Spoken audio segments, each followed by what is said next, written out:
Nucha is mine, nobody can have her. Itu adalah yang ternyata kesalahan terbesar dalam relationship. Gue takut kalau dia gak di dalam pandangan mata gue, ketika gue gak bisa menggenggam dia, nanti dia hilang lagi kayak yang udah-udah. Hubungan itu yang sesuatu adalah hal yang gak bisa dipaksakan.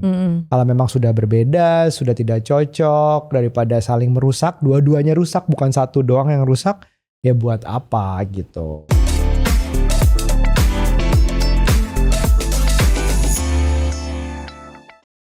Halo parents, kembali lagi di podcast Curhat Babu, curhatnya Bapak dan Ibu.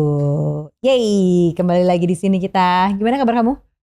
Sehat-sehat saja, alhamdulillah. Sehat-sehat saja. Kamu pernah gak berbuat salah? Waduh. Baru mulai udah nanya kesalahan ya? Pernah dong, pasti. Apa sih kesalahan terbesar kamu yang pernah diperbuat selama sama aku? Oh, sama kamu nih. Banyak ya? Banyak, tapi kayaknya gak ada yang besar deh. Menurut kamu gimana? Ada gak yang besar? Ada. Aduh, Tapi yang agak-agak besar sebenarnya lebih kepada enggak, aku lebih fokus ke kamu yang kesalahan kecil sih, karena kecil numpuk gitu kayaknya. Jadi kayak misalnya nih, Aryo tuh kan suka banget, let's say, aku tidak udah tahu suka sepatunya banyak episode banget. Ini kemana? Ya, sepatunya banyak banget, terus kok beli lagi, padahal masih ada gitu, satu. Kedua, kayak kalau misalnya ngambil baju gitu ya, dari tumpukan baju-baju udah rapi nih padahal nih. Ditarik berantakan, tapi gak dibalikin. Terus ambil apa? Gunting kuku yang gue suka selalu taruh di tempatnya. Kalau pakai abis itu gak dibalikin pada tempatnya. Sementara pas gue mau pakai udah gak ada gitu. Nih editor jangan ditambahin list ya di sebelah sini. Sorry. Oke. Terus ada lagi yang mau ditambahkan? Itu aja. Oke. Hari ini memang kita mau membahas tentang kesalahan terbesar dalam relationship. Ya, bukan mesti kesalahannya Aryo doang sih atau kesalahan gue doang, tapi sebenarnya di dalam relationship secara general, ya kan? Emang apa sih? Aduh, katanya nih ya, kata Dr. Shefali, salah satu inspirasi kita, panutan kita dalam parenting, kita belajar conscious parenting dari dia. Salah satunya adalah ownership. Waduh. Maksudnya gimana tuh? Ingat gak sih zaman-zaman kita nembak? Aku nembak kamu dulu gitu tuh. Kalau zaman sekarang mungkin gak ada tembak ya. Ada gitu. Kali kalau Valentine gitu masih gak sih? Jadi kita tuh gue pernah nembak Nucha dalam tanda kutip pengen jadi ngajakin pacar. dia jadi pacar gue dengan kalimat yang would you be mine? Terus kotak yes, kotak no. Kayaknya gak ada yang salah kan dengan itu. Kayaknya gak ada yang salah. Ternyata kalau itu dipahami secara baik-baik, didalami terus dimasukkan dalam hati banget bahwa Nucha adalah menyetujui untuk jadi milikku. Nah, secara harfiah Nucha is mine, nobody can have her. Itu adalah yang ternyata kesalahan terbesar dalam relationship. Presume ownership of our loved ones. Oh gitu, emang gak boleh kayak gitu? Setelah kita nonton kata-katanya Dr. Shefali itu jadi mikir kan, kayak misalnya, oh jadi gue bukan memiliki Nucha ya, jadi apa gunanya pernikahan ini, kita ijab kabul segala macam, apa gunanya? Maksud dia mulai dimengerti bahwa kalau kita presume ownership atau kita itu menganggap memiliki dia dan dia juga memiliki kita, itu banyak hal yang bisa mengakibatkan kita menggantungkan banyak hal juga di pasangan itu.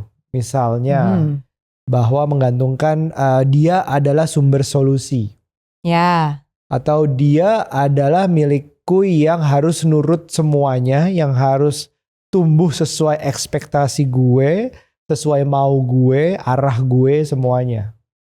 Kalau bahasa Indonesia mungkin lebih ke posesif gitu kali ya. Benar. Kalau ownership tuh kan kayak berat banget nih. Mungkin juga aku gak gitu paham. Teman-teman juga mungkin gak paham juga kan ownership tuh gimana. Tapi sebenarnya konsep posesif itu ya kayak bener-bener memiliki, dan kayak kita pun yang mungkin merasa dimiliki ini nih kayak kok gue didominasi gitu kali ya. Bener, kayak zaman-zaman pacaran kan ada kan yang kayak kamu gak boleh main sama si ini. Kamu gak boleh pergi malam.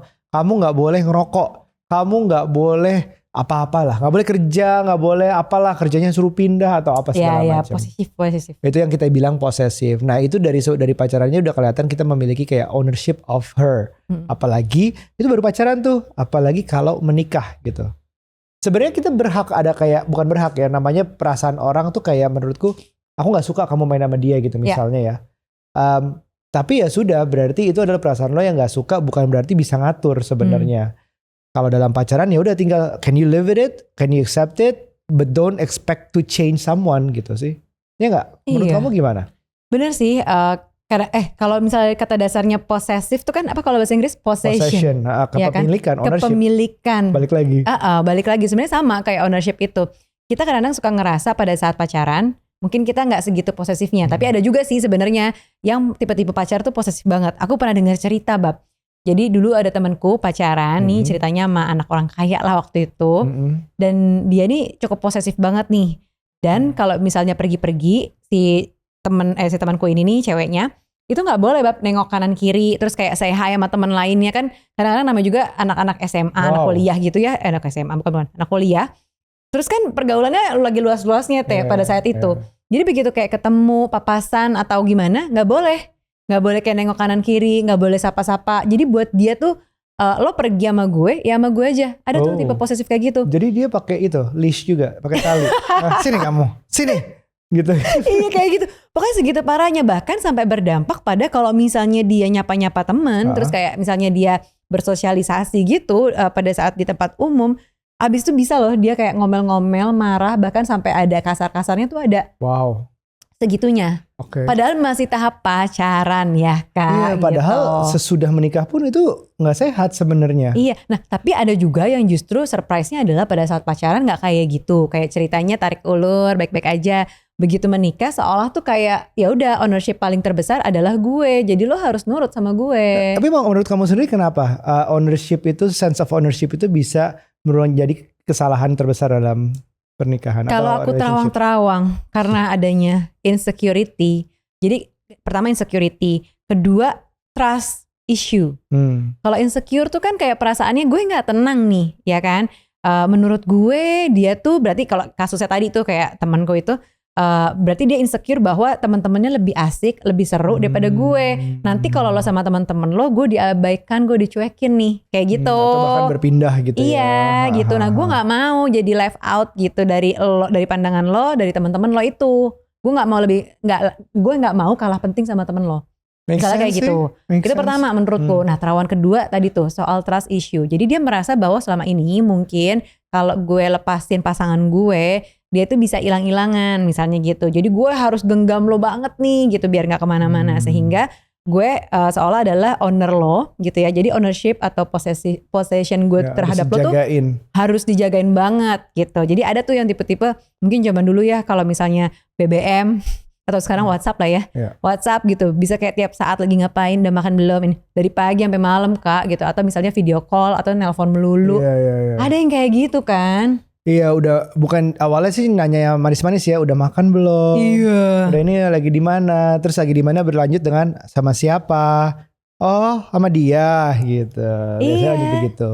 Kalau misalnya udah nikah, mungkin agak berkurang ya, mungkin loh. Tapi ada juga yang lucu, temenku sebenarnya udah nikah nih, udah bertahun-tahun, anaknya juga udah 2. Dia tuh rajin banget nelponin istrinya. Sementara istrinya nih si temenku dia dia tuh ngerasa bahwa WhatsApp aja kek gitu. Gue cuman lebih demen chat daripada diteleponin mulu. Kayak cuman diteleponin lagi ngapain, anak-anak lagi apa gitu mulu. Soalnya terus oke. Nah tapi di sisi lain temanku cerita bahwa sebenarnya ini karena ada insecure-nya gitu. Karena dia ngerasa kalau misalnya dia sendiri gak ada yang dikerjain kayak nelpon siapa atau sibuk dengan handphonenya, dia tuh kayak keku gitu loh sendirian. Jadi dia perlu menelpon. Kegiatannya adalah menelpon gitu. Menarik kalau kamu bahas insecurity. Insecurity itu sebenarnya datangnya bukan dari karena sama pasangannya kan. Kebanyakan tuh insecurity datang dari dianya sendiri. Sebenarnya dari dia sendiri yang sih. Entah itu dianya sendiri dibangun karena kejadian baru aja atau bahkan masa kecilnya. Betul. Kejadian-kejadian yang bikin dia, mungkin dia sering merasa dia jeleknya banget mungkin ditinggal orang tuanya salah satunya.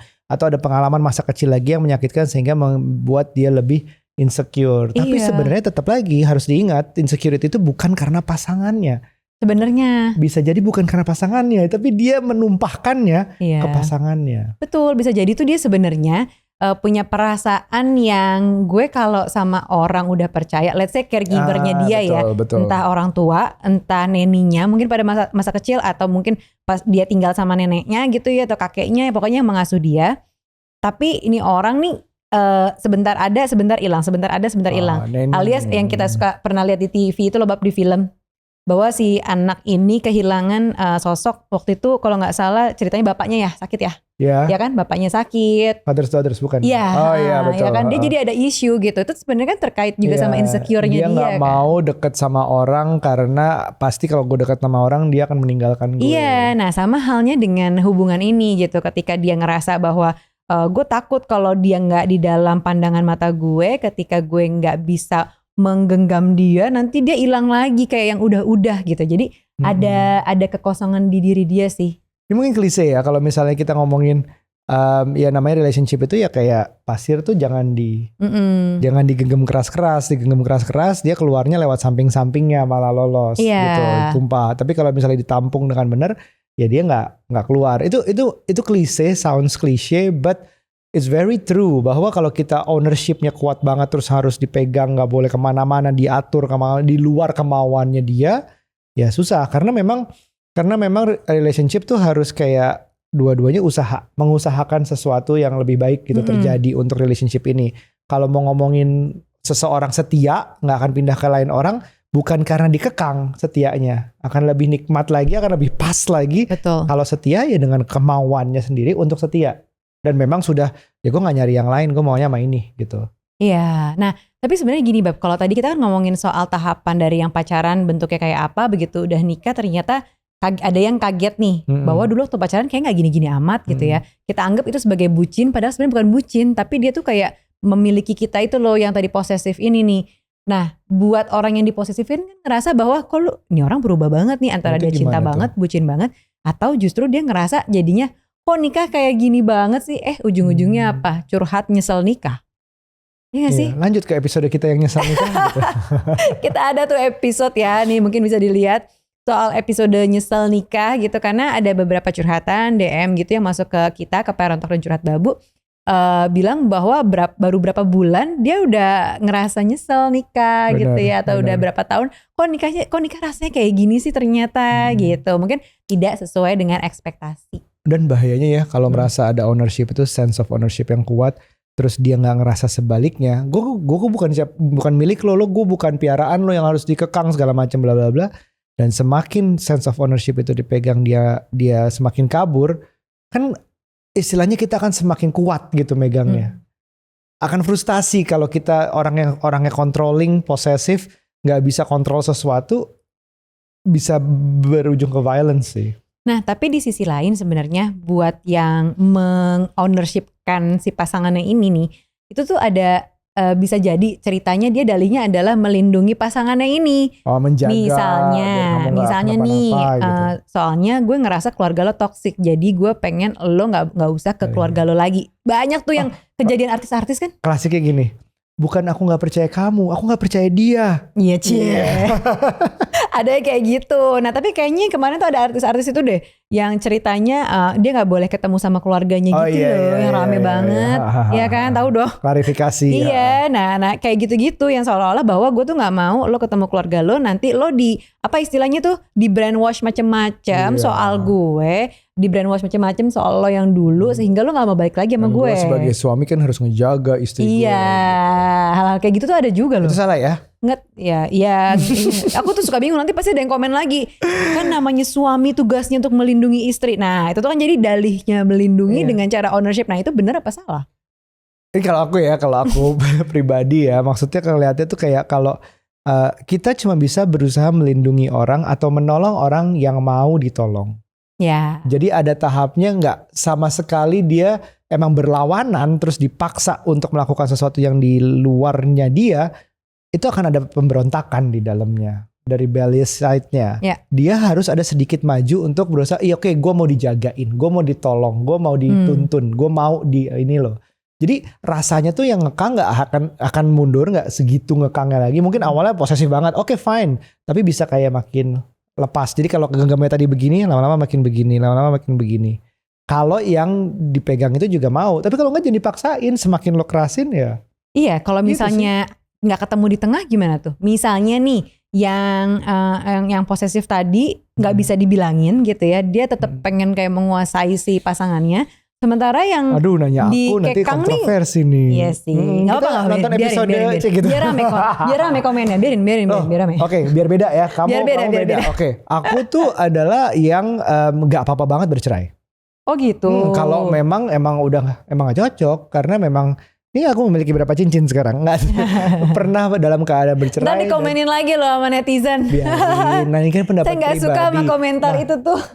Kamu balikin lagi ke kamu deh. Aku anti. Nggak. Lanjutin lagi. Terus. Ya lebih ke arah karena hubungan itu ya sesuatu adalah hal yang nggak bisa dipaksakan. Kalau memang sudah berbeda, sudah tidak cocok, daripada saling merusak, dua-duanya rusak, bukan satu doang yang rusak, ya buat apa gitu. Jadi memang ternyata ada kehidupan kok sesudah itu.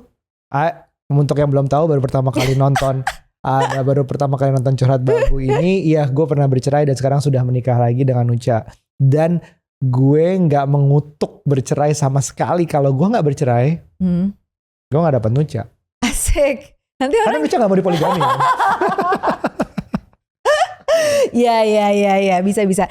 Ya kalau buat aku tentu gak mau lah yang namanya konsep bercerai itu kalau bisa. Iya betul, setuju itu kalau bisa. Iya. Tapi ya tetap siapin kuda-kuda sih kalau aku ya. Maksudnya kita gak pernah tahu kan. Iya. Kalau ternyata memang kamu keterlaluan gitu. Wow. Iya. Buatku ya. Misalnya bajunya makin berantakan, anduknya makin di mana-mana tadi ya, gunting kuku juga. Kalau misalnya masalah perselingkuhan, terus apalagi misalnya penipuan, kriminal gitu kan ngeri juga ya. Kalau bisa ya udah kita kabur aja. Maksudnya dalam artian kayak kok lu gitu. Ya kan gue mau melindungi anak gue dong dari yang kayak gitu-gitu. Nah balik lagi ke ownership tadi. Oh iya balik lagi ke ownership ya. Jadi balik lagi gimana? Ya balik lagi ya gitu. Maksudnya kalau ownershipnya memang sudah merasa merusak relationshipnya, itu ya bisa diselesaikan. Nah ngomongin soal ownership juga, ini relationship itu bukan ke pasangan doang, berlaku ke anak. Oh iya benar. Ya walaupun kita melahirkan anak itu dari biologisnya kita bukan berarti kita memiliki anak tersebut. Kita memang harus menjaga, betul sama kayak tadi pasangan, ya memang mau menjaga niatnya. Tapi kalau the sense of ownership tuh merasa bisa menggantungkan cita-cita, mengatur values-nya yang udah pasti, gua paling bener dan dia nggak boleh berkembang sesuai dengan karakternya dia sendiri. Yang hal-hal seperti itu bikin anaknya juga mentok gitu. Mentok bahkan bisa jadi kalau orang tua values-nya bener, bisa aja dia salah. Kan kita nggak pernah tahu sebenarnya seperti apa gitu. Ternyata values-nya nggak bener, ya udah anaknya tuh ikut gitu. Iya sih.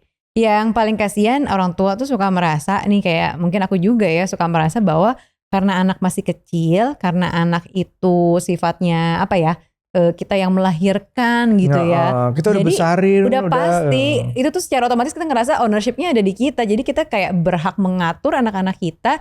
Bahkan kita menitipkan ambisi kita ke anak dan kita ngatur ya layaknya kayak apa ya Bab ya. Misalnya dulu nggak. Kamu ke kanan, kamu lurus, kamu ke kiri gitu. Itu tuh kayak orang tua banget ya. Orang tuanya nggak bisa jadi dokter, nggak bisa jadi presiden, nggak bisa jadi polisi gitu. Misalnya cita-cita waktu kecil orang tuanya. Terus ya udah kamu harus jadi ini atau itu gitu.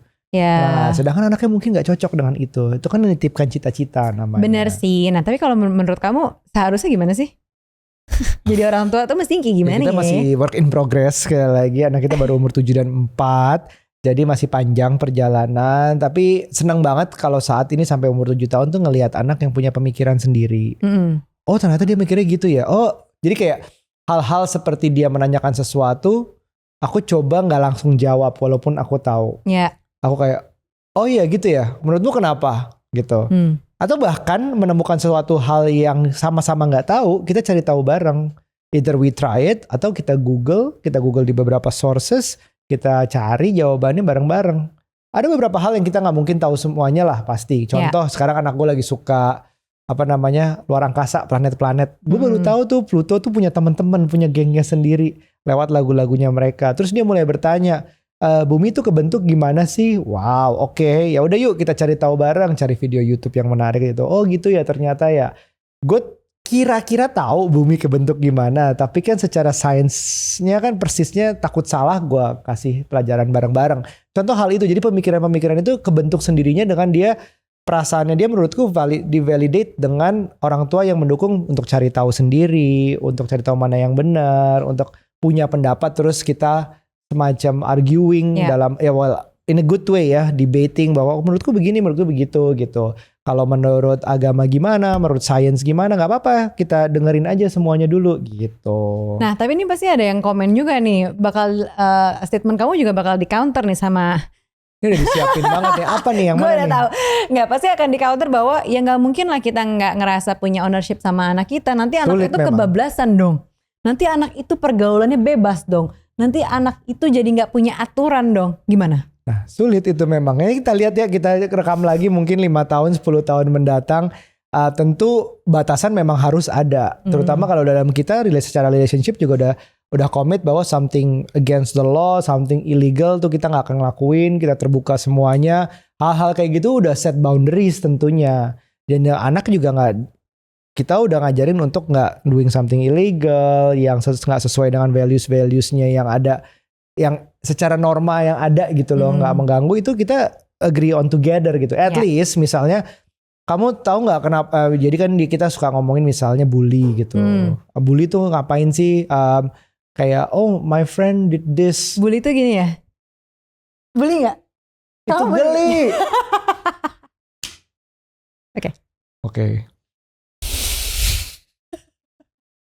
Oke. Nah, ada bully kita. geli banget sih. Oke. Jadi misalnya kita ngobrolin tentang bully, ada temennya, dia cerita temennya ada yang melakukan hal yang menurut dia kurang baik. Bullying tas baru dong. Kita udahan aja yuk. Aku mau cerita, tolong ya. Oke. Tolong ya, kamu tidak memiliki aku, tidak berhak memotong pembicaraanku.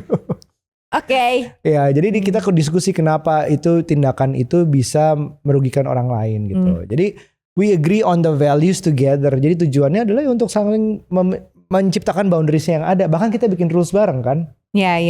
No screen after jam sekian gitu-gitu. Oke, gimana? Kalau menurutku ya itu tadi ya soal bagaimana kita bisa punya ownership sama pasangan atau sama anak. Sebenarnya boleh-boleh aja, sah-sah aja sih punya, tapi tinggal masalahnya skalanya seberapa nih ownershipnya. Karena kalau orang yang ngerasa terkungkung banget gue nih, terpenjara atau apa istilahnya tuh ya? Terkekang banget gitu ya sama aturan pasangannya itu kan karena aturan itu atau boundaries itu tuh dibuat sekecil ini, jadi kita ngerasa nggak punya ruang lingkup yang bebas gitu. Dan anak juga kayak gitu, sama tadi kayak Arya misalnya menganalogikan dengan pasir yang taruh di tangan, kan skalanya cuma segini kecil, badan kita sedalam ini juga mungkin gitu kan, sehingga kita jadi kayak memberontak gitu keluar. Nah tapi sebenarnya ownershipnya ini bisa dibuat gimana kalau ibaratnya nih circle-nya atau kayak tadi kekangannya atau penjaranya, tetap penjara ya. Maksudnya wadahnya dibuat lebih luas gitu. Tetap ada, alias nih yang menjadi menjadi wadahnya tetap ada, tapi besar. Nah, jadi kalau harusnya tadi pasirnya begini, kita bikin sekarang begini. Betul. Terus tambah lebih besar lagi. Iya, jadi gitu. Sama pasangan kayak gitu, sama anak juga kayak gitu. Jadi mereka tetap tahu nih batasannya di mana sih. Oh, tapi gue masih punya ruang gerak yang luas ya, gitu. Wah, jadi kelihatan nih favorit netizen yang mana nih? Kayaknya gue mau kali diprotes mulu ini. Kayaknya cocok jadi PhD psikologi ya. Baca aja deh. Abis itu minggu depan curhat babunya sendiri aja ya. Nanti jadinya curhat baby dong, aku doang. Baby. Ya, tanpa jokesnya mungkin. Oke, ya gitu ya. Jadi kalau diibaratkan sebenarnya nggak apa-apa juga kita punya wadah, tapi wadahnya itu diluasin lah, jangan pelit-pelit amat gitu sekecil ini sehingga orang tuh nggak punya ruang gerak. Kayak kita sama anak-anak juga kita bebaskan dia maunya apa, kemana. Kayak milih sekolah, anak-anak aja, bukan anak-anak lah ya, waktu itu Aira karena dia mau pindah ke naik SD kan tahun lalu. Itu kita bebasin loh ke dia. Dalam artian aku tetap memberikan ruangan yang luas. Aku cobain dia ke beberapa sekolah biar dia lihat dulu, biar dia cobain, biar dia tes. Abis itu dia milih. Akhir ujung-ujungnya dia udah tahu pilihannya mau kemana. Nah begitu juga dengan Shua nih, nanti anak kita yang kecil tahun depan kan dia mau naik SD ya. Jadi dari tahun ini aku udah mulai membrainwash gitu, tahun depan kita masuk SD Shua gitu. Nanti Shua masuk sekolahnya di mana? Dia udah sebutin tuh nama sekolah, tapi aku bilang tapi kita cobain dulu ya yang lain. Oke Bu gitu. Jadi dalam artian dia udah tahu maunya apa. Aku sudah memfasilitasi untuk dia mencoba sekolah-sekolah lain. Kita siapin juga kayak misalnya secara dana pendidikannya. Nah nanti tinggal dia yang pilih gitu. Semoga Jadi dia pilih yang gak termahal ya. Semoga. Atau jangan dikasih dong pilihan itu. gitu. Jadi sebenarnya ownership menurutku nggak apa-apa, tapi coba dong dibuat lebih luas sehingga si orang yang berada di dalam situ nggak merasa kita tuh kayak dikekang, diatur banget gitu. Jadi relasi ini tuh jadi nggak menyenangkan. Nah, ini adalah Dokter Syefali dengan kearifan lokal. Betul. Ya. Gitu, di adjust nih kayaknya nih. Tapi intinya adalah bahwa kita tuh nggak berkuasa atas pasangan kita. Betul. Atau terhadap anak kita juga gitu. Kalau katanya kan ya nih secara apa namanya lebih religius gitu, bahwa anak adalah titipan, amanah, sehingga masalah ownership ya tentu yang punya bukan kita gitu. Pasangan juga titipan loh guys. Aduh. Kita tuh cuma dititipkan berapa puluh tahun bersamanya gitu ceritanya. Kayak Aryo nih udah cerai kan, berarti kan dia cuma dititipin berapa tahun doang sama mantannya gitu kan. Abis itu baru ke gue titipin gitu. Oke. Gitu kan? Oke. Bener. Oke. Gitu ya udah bener. Ya udah. Oke, terima kasih sudah menyaksikan Curhat Babu episode ini. Gimana kalian kalau mau komentar silahkan di bawah. Jangan lupa juga di-share ke siapapun yang menurut kalian akan berguna mendengarkan podcast ini. Oke, sampai ketemu lagi di episode selanjutnya. Bye. Bye.